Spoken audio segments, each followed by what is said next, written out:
What's up, everyone? Welcome to another edition of Processing Blue, where we process blue for you. I'm Alex Zietlow. He's Mike Kaye, and we write about the Carolina Panthers for the Charlotte Observer. Mike, what are we going to talk about this week? Well, Alex, we had a surprising amount of news come out between Friday and Monday. Kind of a huge news dump over the span of the weekend. And we're going to get into it. We're going to talk about Turk Wharton's recent surgery. We're going to go into detail about the schedule. And then we're also going to offer up a quick OTA preview, specifically with positional matchups we're going to watch. Where do you want to start, Alex? Let's start with this Turk Wharton news, because that's probably what the Panthers fan base is talking about most, and it's probably where they want to hear your insights specifically, Mike. So, just quickly a recap. We were all just minding our business on Friday when a report started swirling online that Turk Wharton had suffered a neck injury and that he was out, quote, indefinitely. You then looked into it, got some important context. Can you just share that context with us here?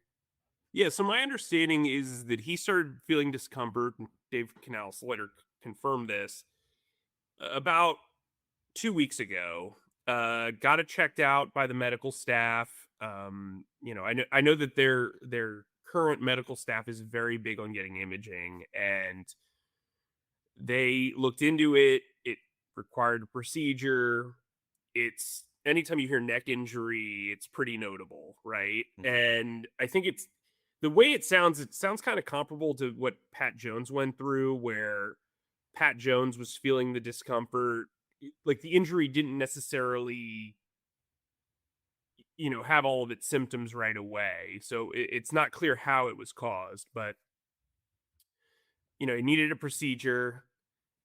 My understanding is they don't have a timeline set. It's too soon, but Dave Canales did say that he's recovering well.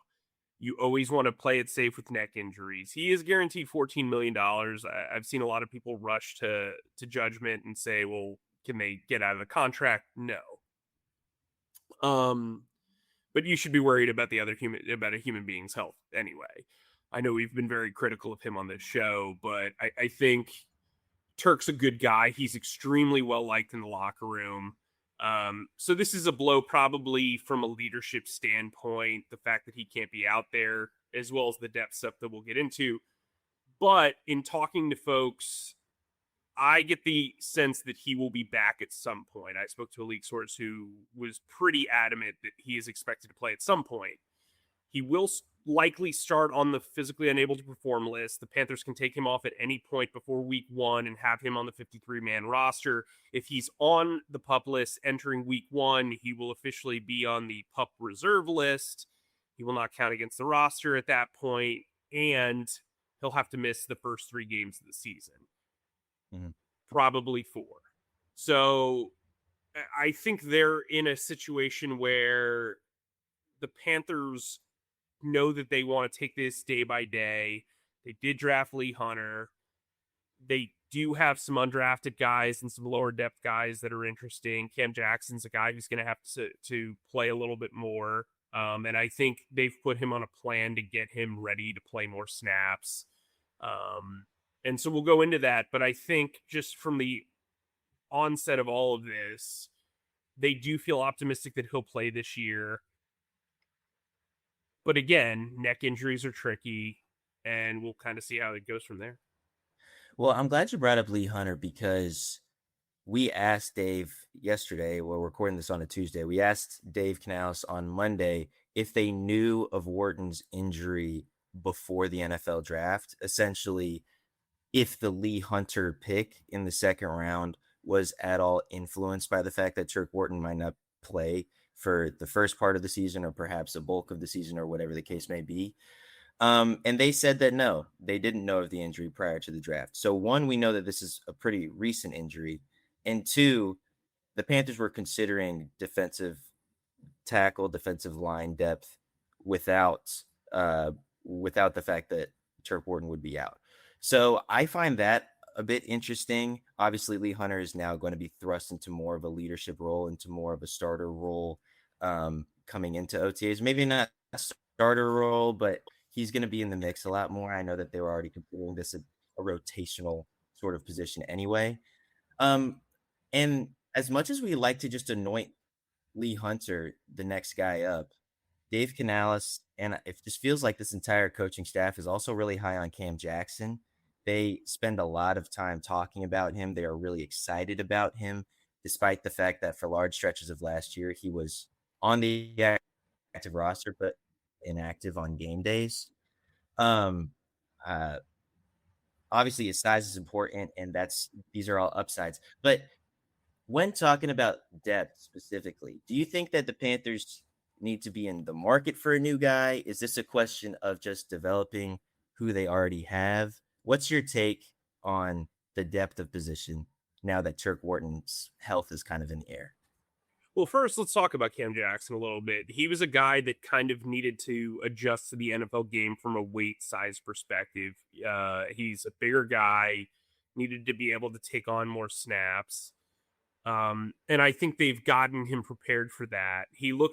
They showed an engagement photo of him, and he looks noticeably thinner, or at least leaner. And I think that that's important. But we've also talked about it before, and I got a lot of feedback about it. But EJ is not the type of guy to force rookies onto the field. Nick Horton took a while to get a prominent role. Princely Iman playing was inconsistent. Lathan Ransom had pretty inconsistent snaps early on. So that kind of factors into the Lee Hunter of it all as well. So if they feel like Cam Jackson has taken a step physically, they know he knows the defense. So I think that helps out. I think they're two different players, though. Cam Jackson is nothing like Turk Wharton and vice versa. Turk Wharton really should be a rotational pass rusher who plays 25 snaps a game and is mostly used on third down and then second down and distance. I think where they're at right now is Bobby Brown's going to have to play one of the end spots primarily, and Lee Hunter's probably going to play most of the nose tackle snaps. Cam Jackson's going to have to rotate into nose tackle when Lee Hunter moves to end, and Bobby Brown's going to move into nose tackle and get Hunter and Cam Jackson some end snaps. They're going to move guys around in different packages. They do still have LeBron Ray. The front office was pretty high on Jared Harrison Hunt last year, to the point where they signed him to the 53-man roster with no plans of playing him, just to keep him away from an AFC team. I reported that last year. Aaron Hall, friend of the podcast, looked pretty good during rookie minicamp. He already had a pretty good shot of making the roster just because of his versatility, but he fits so well into the defensive end, the weak side defensive end position in this odd front. And obviously Derek Brown, how could you not mention him? Pro Bowl talent. So regarding free agency, listen, there's a youth movement on this team. There are only 4 guys that are over the age of 30 who are not specialists. So we're not counting JJ or Sam Martin, friends of the podcast. Those 4 guys are, I believe, Taylor Moton, Will Greer, who's a camp arm. Sorry, poor radio. And I literally had it in my brain and it's no longer there. Sorry. So yeah, Nick Scott, Taylor Moton, David Moore, and Will Greer. 2 of those guys, David Moore and Will Greer are fighting for spots. So they are clearly looking at a youth movement here. Most of the defensive tackles who actually played last year, who were on the free agent market, are between the ages of 30 and 34. Daquan Jones, who Panthers fans know because he had a 1-year stint here, is probably the best remaining free agent defensive tackle, but he's 34. Do you want to bring in a guy who's a little bit older to play on that defensive rotation for 1 year and maybe stunt the development of Cam Jackson or a Lee Hunter or even an Aaron Hall? I think that's a question they have to ask. I think what they'll end up doing, there is a wealth of wide receiver depth on this team. Now, they're not like a top wide receiver unit, but they have probably 10 rosterable guys. If they can pull off a player-per-player trade, we saw them do that with Mike Barrett and Mike Jackson a few years ago. We've seen Dan trade player for player before. Maybe that's what they look into. A guy that I actually thought made a lot of sense for them Entering free agency, if he did not get tendered, was Thomas Booker from the Raiders. Interior pass rusher, would have been a good swing backup. There are a couple of guys on some other teams that I've kind of researched, but for right now, it's just kind of hard to know. You normally look for teams that have new defensive coordinators or new head coaches or teams that have drafted at that position. But I think they'll have options mainly because wide receivers get injured during training camp and they have a ton of them. I think that's really good stuff. You mentioned the EJ Evero not wanting to play rookies aspect of it, and then he might be forced into playing Lee Hunter at the nose tackle. I think that's something that's really important to look out for as we go into OTAs, as we go into the preseason training camp, all those things. Before we talk about that, let's get way too ahead of ourselves and talk about the schedule setup, because that was the big news that happened last week on Thursday. The NFL released the schedules of every single team. The Panthers ended up kind of getting a pretty good slate, I think. It's pretty advantageous everywhere you look, essentially. They open at home, they close at home. In fact, 4 of their last 5 games will be in Bank of America Stadium. They don't travel many miles at all. They actually travel the least in the NFL this year, according to a report from ESPN's Adam Schefter that I just am kind of taking as gospel because I didn't want to do all that math. They got 3 primetime games, and then they got an early bye week. I'm not really sure where you can improve this schedule from a Panthers perspective. Mike, what's your favorite part? Because I know there's a lot to choose from. Well, I think this is the first. Yeah, I know this is the first home week 1 game for them since 2021. You and I have never covered a week 1 home game here. And so I think that that's pretty great for them. It's against a notable opponent too. So if you want to test it off the jump and get off to a pretty good start, like those first 4 games before the bye week, they could realistically go 3-1 or 2-2. And I think that sets them up entering the rest of the fray. I think that's kind of objectively the most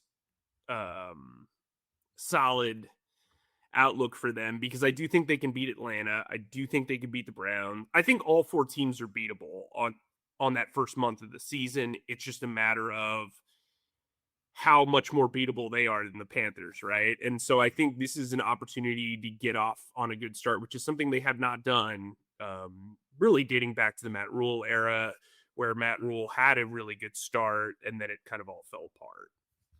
Yeah, the first it was the first time since 2022 they opened against the Cleveland Browns, and they lost that game. So they haven't won a uh, a home or a season opener since 2021 when Sam Darnold beat the Jets, back when the Jets were his only other first team. But yeah, no, great point. I personally think the most favorable part of the schedule and the most interesting part of the schedule is the 3 primetime games. The fact that they're going the fact, and it's not like 3 primetime games is like super special in comparison to the rest of the league. Like the Los Angeles Rams have 7 primetime games. They have the most in the league. Like a handful of teams have 6, a handful of teams have 5, and so on. So they were like, the Panthers aren't the royalty of the NFL all of a sudden. They're not the belle of the ball. But this is a huge improvement from last year, a massive improvement from 2 years ago. Relevance is up. They've clearly proven themselves as a team to watch, and that they're a fun team to watch. And with these primetime games, they're championship opportunities. Not to sound like Dave Canales, but they prepare you for the postseason like nothing else really does. The extra cameras, the weird windows of when these guys are playing. It also sets you up for a long week against leading up to the Denver Broncos game, which is also really important. I think I'm pulling it up right here. The Broncos game is week 9, and that's on a Sunday. And then right before that, they got a Green Bay Packers Thursday night football game. So and the Broncos are going to be one of the best teams they play next year. So you have this opportunity to kind of prepare yourself for these tougher games. And I think that's probably my favorite part of this whole thing is the prime time, getting it in, mixing in some interesting matchups, interesting game times, etc. Now, it's not to say that the schedule is perfect because no schedule is perfect for one team, or else that would be uneventful and like that wouldn't make any sense. Is there a least favorite part of the schedule for you, Mike?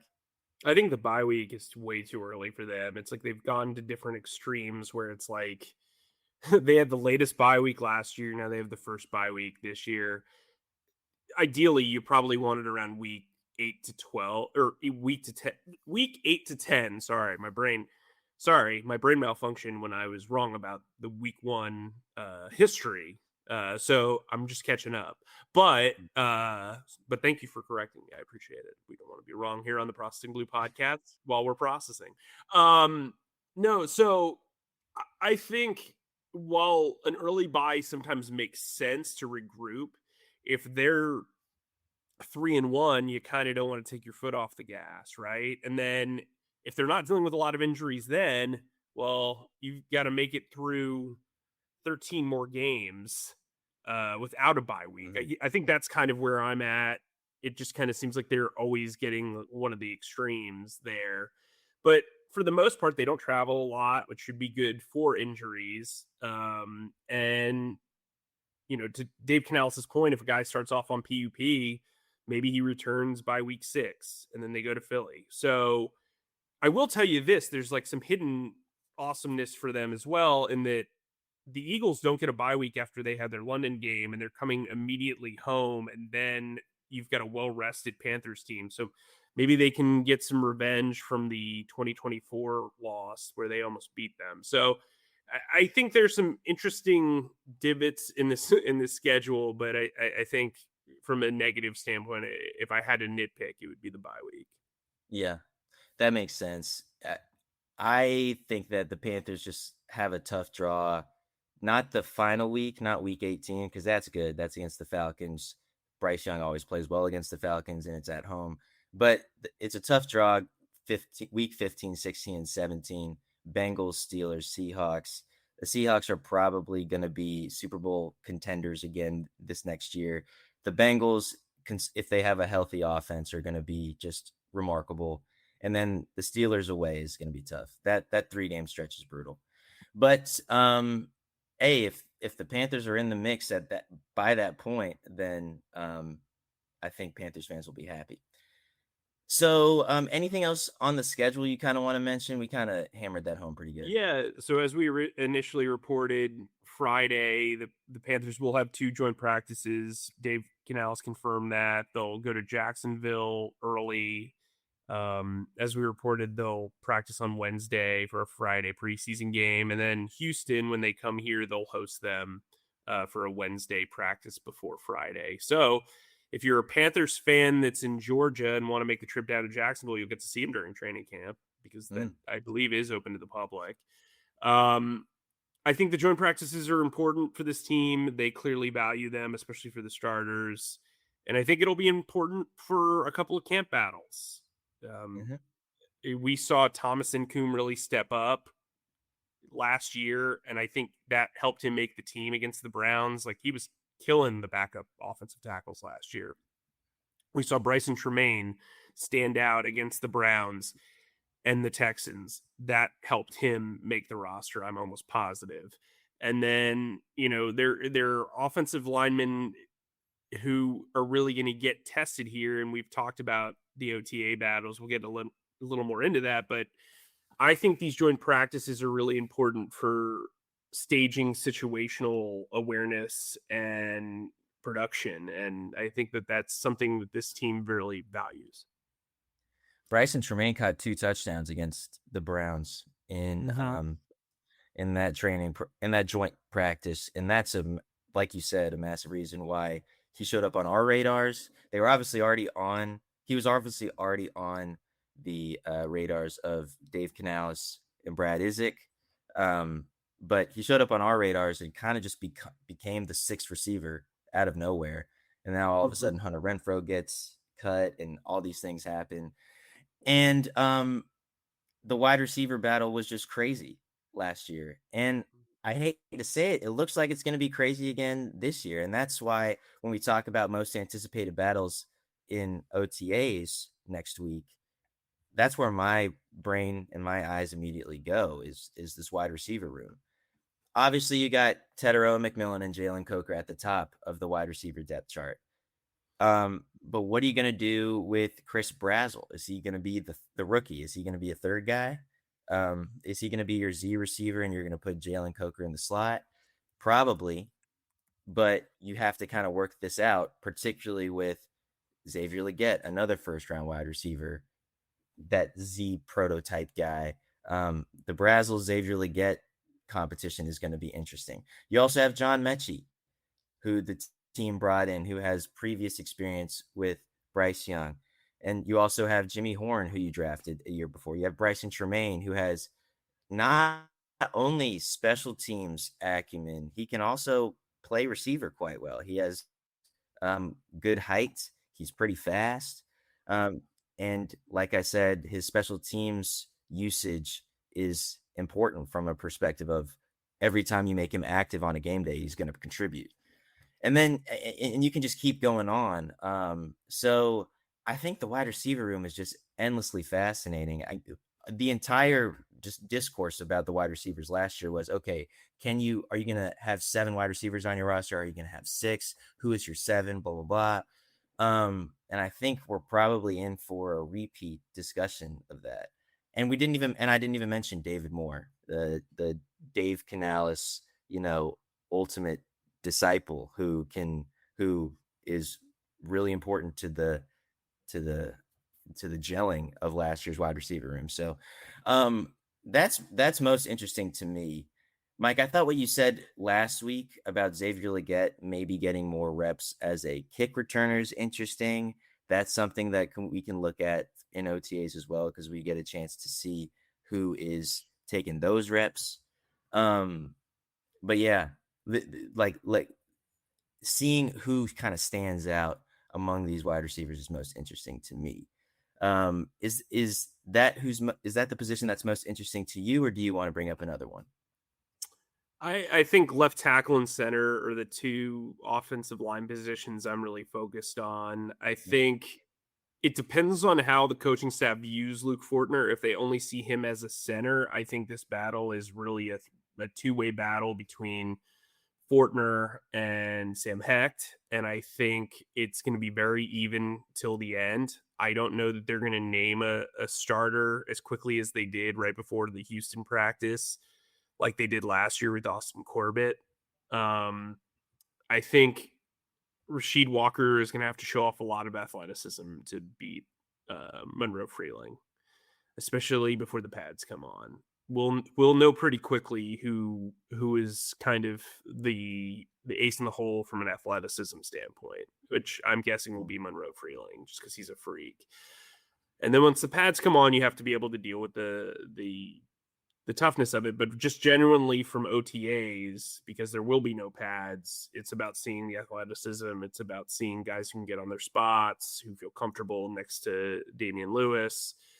I think that's going to be interesting. And to your point with wide receiver, like I do like an evolving 53 starting in May, just privately, and I have 7 wide receivers making the team.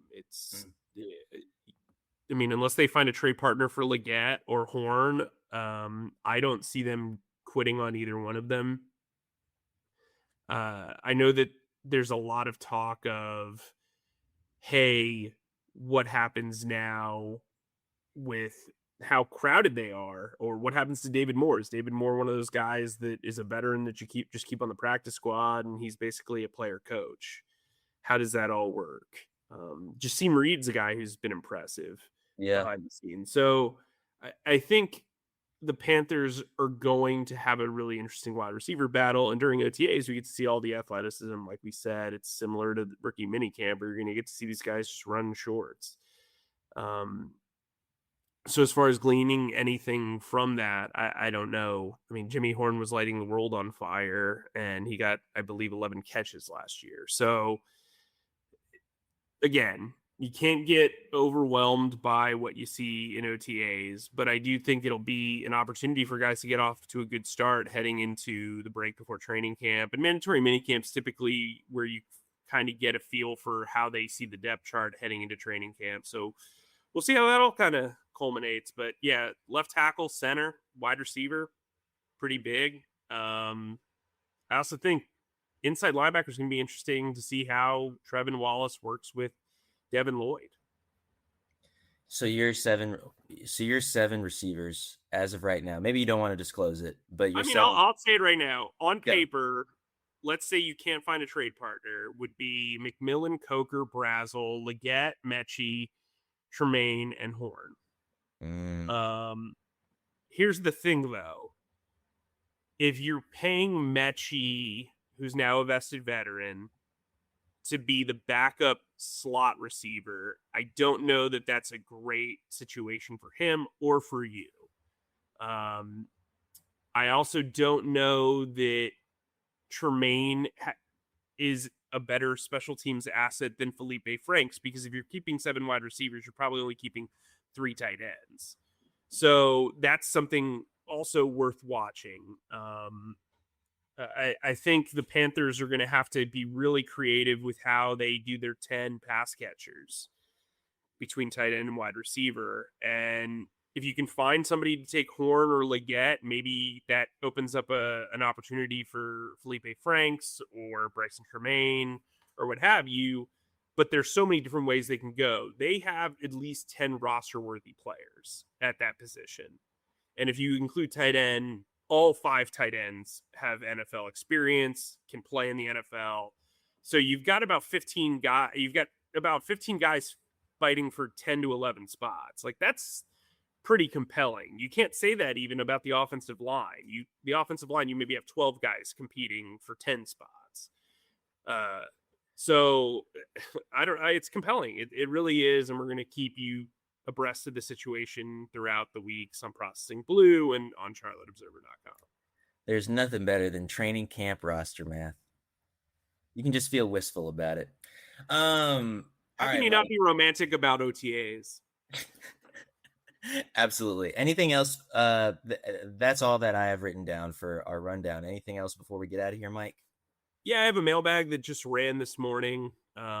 Get some insight on the defensive tackle position, as well as the best and worst of the depth chart, and much more. We appreciate those questions. You can always send us questions in the comments here, and they might end up in the mailbag as well. Also, make sure you sign up for the Access Panthers newsletter. It's free.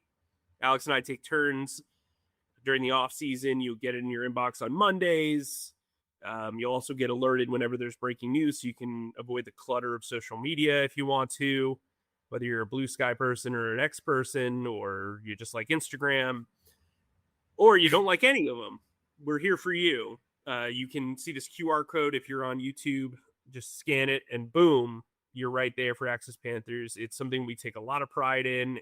You'll get exclusive stories, exclusive analysis, links to any articles you might have missed. So it's a pretty good collection of content there.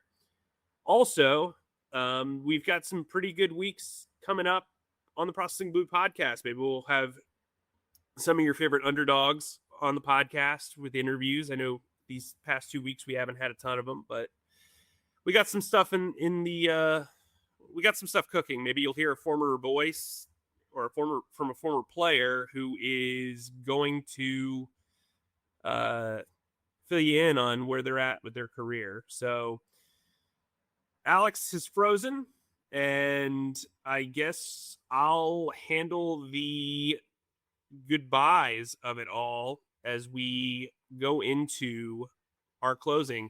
Thanks as always for listening to our pontifications on all things Panthers with Alex Zietlow and myself and our wonderful producer, Zach Dennis. Please subscribe and follow us on Spotify, Apple Podcasts, and wherever you get your podcasts by searching Processing Blue. And if you watch on YouTube, please subscribe to our YouTube channel and click on the bell icon to get notified whenever new episodes drop. And finally, please be sure to stick to CharlotteObserver.com for all your Panthers needs.